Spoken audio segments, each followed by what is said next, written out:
नमस्कार, मैं राजीव कुमार विजन बिहार से। विराट, सचिन और धोनी क्यों नहीं साथ दे रहे हैं महिला खिलाड़ियों का। हमारे देश की महिला खिलाड़ी जो इतना मेडल जीत करके लेके आती है, वो आज 5 रातों से जंतर मंतर पर धरना पे बैठी हुई है और सरकार और बाहुबली सांसद बृजभूषण के खिलाफ आंदोलन कर रही है। लेकिन न तो सरकार वहाँ पे कुछ जवाब दे रही है और न ही बृजभूषण तिवारी। धन्यवाद। छोड़ जाते हैं अभिसार शर्मा के वीडियो के साथ। देखिए क्या बोल रहे हैं वो। आज सुबह जब आप उठे हैं तो क्या आप जानते हैं कि हमारी महिला खिलाड़ियों ने जंतर मंतर में खुले आसमान के नीचे 5वीं रात बिताई है। उनकी आवाज सुनना तो दूर, बड़े बड़े खिलाड़ी उनके साथ खड़े होना तो दूर, ये कह रहे हैं कि तुम जो प्रदर्शन कर रही हो वो अनुशासनहीनता है। ये किसने कही मैं बतलाऊंगा, आपके होश उड़ जाएंगे ये बात किसने कही है।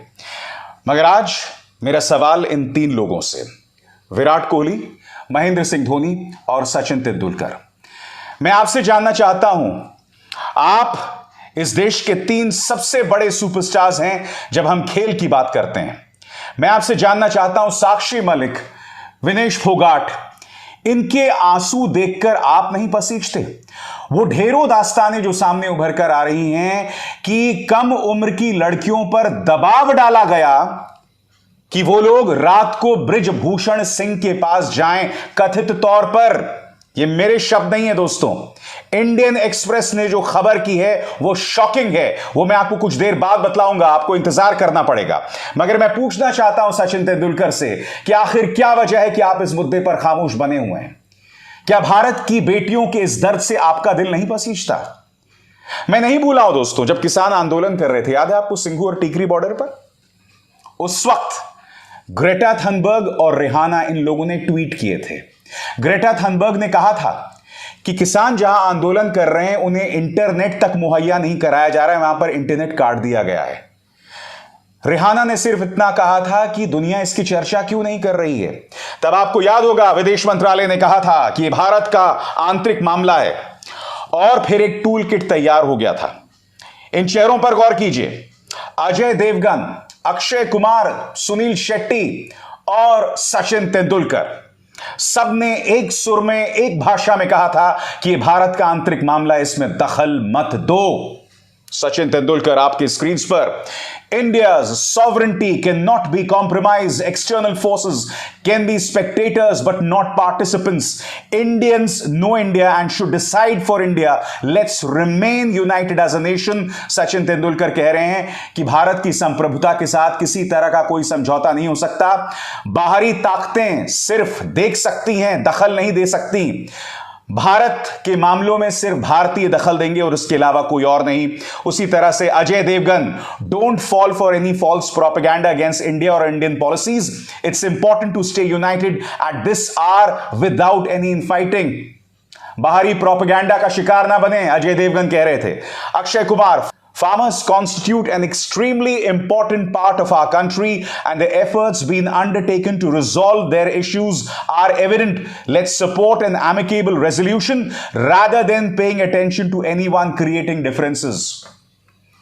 यहां पर अक्षय कुमार ये कह रहे थे कि भाई किसान इस देश का अभिन्न अंग है और उनके समस्याओं का समाधान ढूंढने की कोशिश की जा रही है, बाहरी लोगों पर ध्यान ना दें। और वही बात सुनील शेट्टी ने भी कही थी। मैं आपसे एक सवाल पूछना चाहता हूं, इनमें से किसी का भी मुंह साक्षी, विनेश फोगाट के लिए खुल रहा है?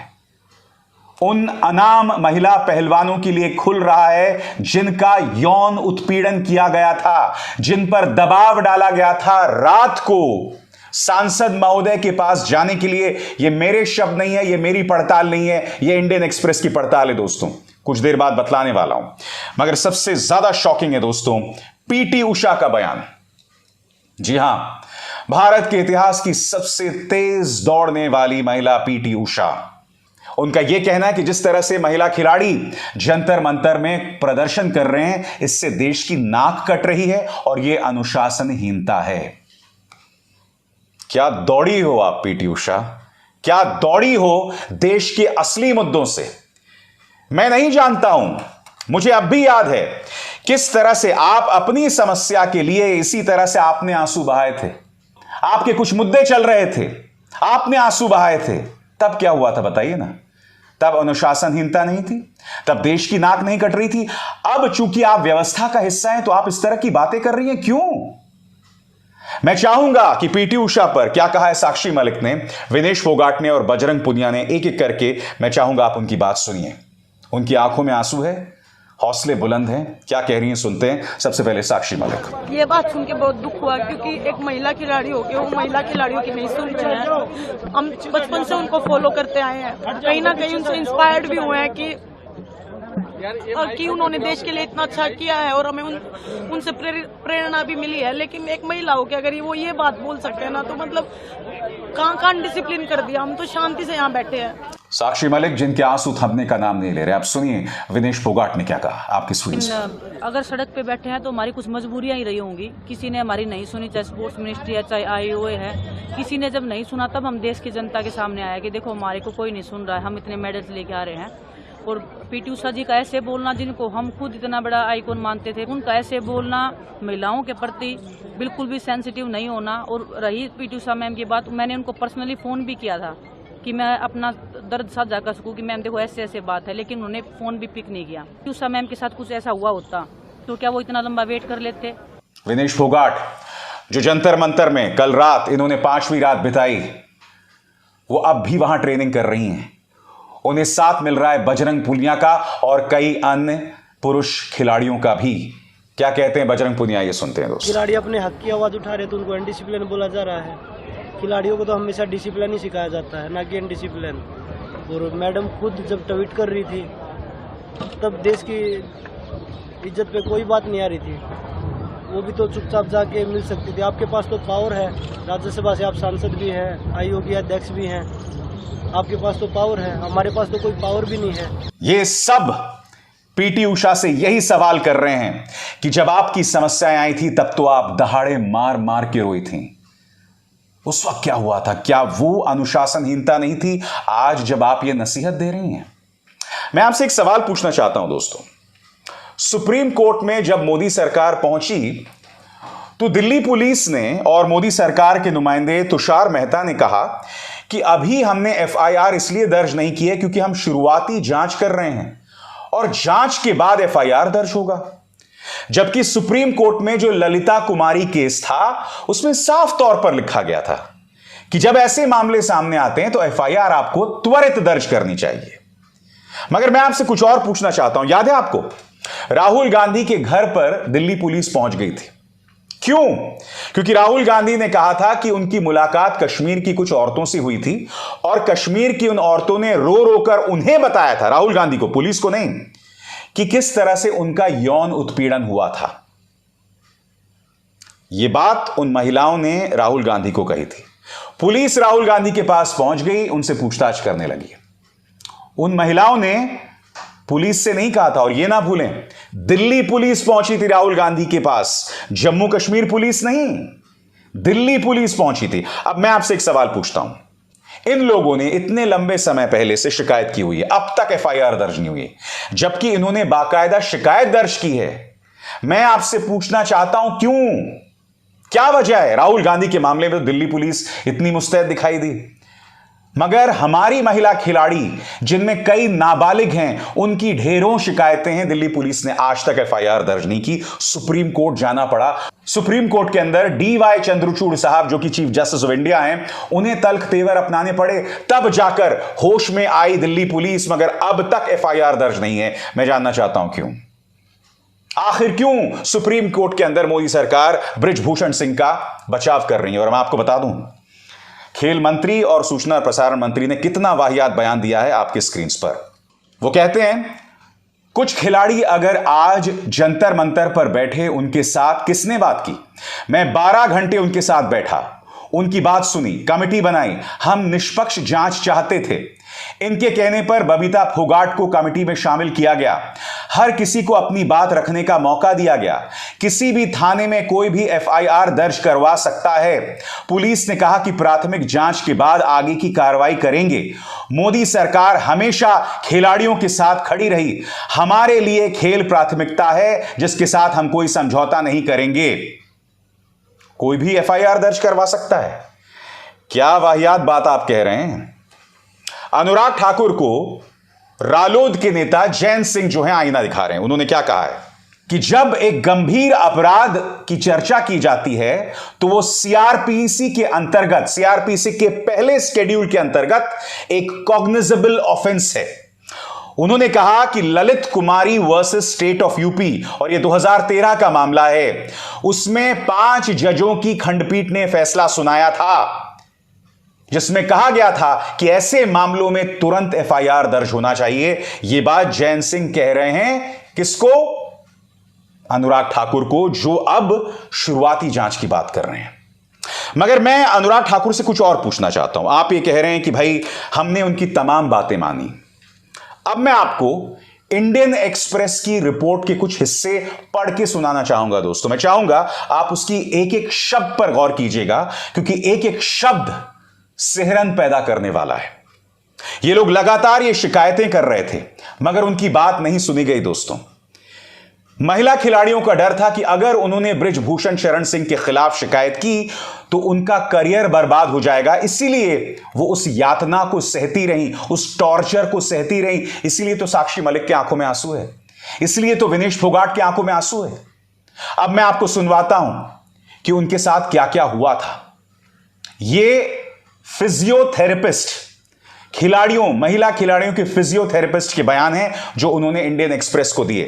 एक एक शब्द पर गौर कीजिएगा दोस्तों, और तब आपको समझ में आएगा कि खेल मंत्री अनुराग ठाकुर के बयान कितने खोखले हैं, कितने फोके हैं। क्या कहा गया इंडियन एक्सप्रेस की रिपोर्ट में आपकी स्क्रीन पर। महिला पहलवानों को रात में बुलवाता था बाहुबली बृजभूषण शरण सिंह। इंडियन एक्सप्रेस की रिपोर्ट, यह पहली पंक्ति ही दोस्तों सिहरन पैदा करने वाली है। रिपोर्ट आगे क्या कहती है। भारतीय महिला पहलवानों के यौन शोषण की कहानियां दर्दनाक हैं। इंडियन एक्सप्रेस की एक रिपोर्ट में फिजियोथेरेपिस्ट के हवाले से बताया गया है कि लखनऊ कैंप में लड़कियों को रात में बृजभूषण शरण सिंह बुलवाता था। उसके लोग और ड्राइवर कैंप में रात को आते थे और लड़कियों पर दबाव डालकर उन्हें ले जाया जाता था। भाजपा के इस बाहुबली सांसद ने सत्ता का पूरा मजा लूटा। रिपोर्ट क्या कहती है दोस्तों। इंडियन एक्सप्रेस से फिजियोथेरेपिस्ट परमजीत मलिक ने कई कहानियों को साझा किया। इंडियन एक्सप्रेस के मुताबिक भाजपा सांसद के खिलाफ यौन उत्पीड़न के आरोपों की पुष्टि करते हुए 2014 में लखनऊ नेशनल कैंप में मौजूद रहे एक फिजियोथेरेपिस्ट ने कहा कि कैंप में कम से कम 3 जूनियर महिला पहलवानों ने बताया कि उन्हें कैसे दबाव का सामना करना पड़ा और रात में बृजभूषण से मिलने के लिए कहा गया। परमजीत मलिक ने कहा, लड़कियां अपने सीनियर खिलाड़ियों को इस यौन शोषण के बारे में बताते हुए बहुत रोई थीं।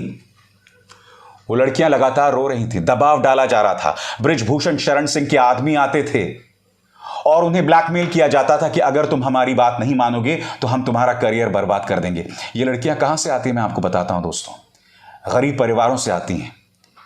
वो जानती हैं अगर वो वापस गईं तो उनका एक अंधकारमय भविष्य है, इसलिए वो खामोश रहीं। इंडियन एक्सप्रेस की रिपोर्ट आगे क्या कहती है आपके स्क्रीन पर। परमजीत ने कहा कि उन्होंने तत्कालीन महिला कोच कुलदीप मलिक को इन सारी बातों की जानकारी दी, लेकिन कोई कार्रवाई नहीं की गई। इंडियन एक्सप्रेस ने बृजभूषण और कुलदीप मलिक का पक्ष जानने के लिए उनसे बात करने की काफी कोशिश की, लेकिन वो मौजूद नहीं हो सके। हालांकि भाजपा सांसद बृजभूषण शरण सिंह ने ऐसे आरोपों का खंडन किया है और उसे साजिश बताया है। अब मैं आपको याद दिलाना चाहूंगा कि क्या बात कही थी अनुराग ठाकुर ने, जो कुछ देर पहले मैंने आपको सुनाया कि तमाम खिलाड़ियों की बातें सुनी गई, हमने एक समिति बनाई, मगर जो शिकायत यहां परमजीत मलिक कर रहा है उस पर आपने क्यों नहीं सुना? उस पर तुरंत कार्रवाई क्यों नहीं की गई? उस पर एफआईआर दर्ज क्यों नहीं की गई? सुनिए इंडियन एक्सप्रेस रिपोर्ट में क्या कहते हैं परमजीत मलिक। बहरहाल परमजीत ने इंडियन एक्सप्रेस को बताया कि फरवरी 2023 में वो बृजभूषण के खिलाफ आरोपों की जांच के लिए खेल मंत्रालय द्वारा गठित निगरानी कमेटी के सामने 2 बार पेश हुए। पहली बार पर्सनली यानी व्यक्तिगत रूप से और दूसरी बार एक वीडियो कॉल में। उन्होंने कहा कि उन्होंने 2014 की घटना की जानकारी जांच समिति को भी दी थी। बता दें कि खेल मंत्रालय ने सोमवार को जांच समिति के जिन प्रमुख निष्कर्षों को साझा किया वो बृजभूषण के खिलाफ यौन शोषणों के आरोपों पर चुप है और सिर्फ कुश्ती महासंघ के अंदर की खामियों का उल्लेख है। इसमें तो साफ तौर पर लिखा गया दोस्तों कि परमजीत मलिक एक नहीं 2 बार निगरानी समिति के सामने हाजिर हुए। उन्होंने बताया कि महिला खिलाड़ियों के साथ नाबालिग खिलाड़ियों को किस तरह से दबाव में डाला जा रहा था, रात में बुलाते थे। इन सब का जिक्र उन्होंने निगरानी समिति में किया, मगर जो रिपोर्ट आई उसमें इसका कहीं जिक्र नहीं है, कहीं जिक्र नहीं है दोस्तों। प्रधानमंत्री क्यों खामोश हैं आप बताइए, क्या वजह है आपकी खामोशी की? और फिर आपने पीटी उषा को लगा दिया है अनाप शनाप बयान देने के लिए। प्रधानमंत्री जब ये खिलाड़ी मेडल्स लेकर आते हैं तो आप अपने घर में बुलाकर उन्हें सम्मान देते हैं, क्योंकि इस वीडियो से, इस तस्वीर से आपको वोट्स मिलते हैं। आपका पूरा मीडिया आपकी तारीफ करता है जब ये खिलाड़ी मेडल्स लेकर आते हैं। अब आप 10 दिन बैंगलोर में होंगे, 10 दिन, 6 दिन में 15 रैलियां। आप बैंगलोर में 10 दिन बिता सकते हैं। आप चुनाव प्रचार मंत्री बन गए हैं। प्रधानमंत्री तो हैं आप, प्रधानमंत्री नो डाउट, मगर आपका पूरा ध्यान चुनाव प्रचार पर है। अरे भाई आप कर्नाटक जीत जाएंगे, इतना जहर आपके पार्टी के नेता डाल रहे हैं माहौल में, जीत जाएंगे आप। हिंदू मुस्लिम फिर 2 फाड़ हो जाएगा। मगर इन महिलाओं की तो सुन लो। बेटी बचाओ बेटी पढ़ाओ का नारा किसने दिया था भाई? बहुत हुआ नारी पर अत्याचार, अब की बार मोदी सरकार। बताइए 2014 से पहले महिला खिलाड़ियों के साथ ऐसे अत्याचार की तो हमने कल्पना भी नहीं की थी। यही बात विनेश फोगाट ने कही थी कि अगर हमारे साथ ऐसा हो रहा है, सोचिए इस देश की बाकी औरतें, लड़कियां जिनकी आवाज नहीं है, उनके साथ क्या हो रहा होगा। मैं इसलिए आपसे बार बार कहता हूं कि अगर निर्भया 2013 की बजाय अगर अभी हुआ होता ना, तो 5 रिहा होने की पूरी गुंजाइश थी उनकी। और मैं दावे के साथ कह सकता हूं कि इस पूरे समाज में ऐसा संवाद चल पड़ता कि साहब गलती तो उसी लड़की की थी, क्यों रात को निकली थी अपने दोस्त के साथ। इस तरह की बातें होती और उस वक्त मोदी सरकार अपनी गलती नहीं मानती कि यह सब क्या हुआ है। उस वक्त सरकार ने हमें प्रदर्शन करने का अधिकार दिया था, टीवी डिबेट्स करने का अधिकार दिया था, सरकार से सवाल करने का अधिकार दिया था। जबकि हम सब जानते हैं कि राहुल गांधी ने निर्भया के परिवार की कितनी मदद की थी। फिर भी मेरे जैसे पत्रकार, अन्य पत्रकार, कई एक्टिविस्ट जो हैं, वो लोग लगातार कांग्रेस सरकार से सवाल कर रहे थे। मैं आपसे एक सवाल पूछना चाहता हूं, निर्भया आंदोलन के दौरान कितने लोग सामने आए थे? कितने लोगों ने रोटियां सेकी उस पर? कितने लोगों ने रोटियां सेकी ना? अरविंद केजरीवाल, कुमार विश्वास, सभी लोग मैदान में उतरे थे। बिल्किस बानो के लिए कोई नहीं उतरता, महिला खिलाड़ियों के लिए कोई नहीं उतरता, क्योंकि अगर उनके लिए आप मैदान में उतरेंगे, अगर कुमार विश्वास तथाकथित राष्ट्रीय कवि मैदान में उतरकर उनकी बात कहेंगे, तो अगले दिन ईडी और इनकम टैक्स इनके घर में पहुंच जाएगी। ये डर है इनके मन में साहब। इसीलिए ये लोग महिला खिलाड़ियों की आवाज को बुलंद नहीं करेंगे। ये कितनी बड़ी त्रासदी है, और ये त्रासदी आपके सामने हो रही है, याद रखिएगा। इस त्रासदी को लेकर आप खुश हैं, याद रखिएगा। आप तो बस प्राइम टाइम में जहरीली डिबेट्स देखिए, अपने नसों में जहर भरिए, और जो बुनियादी समस्याएं हैं उससे अपना ध्यान हटा दीजिए।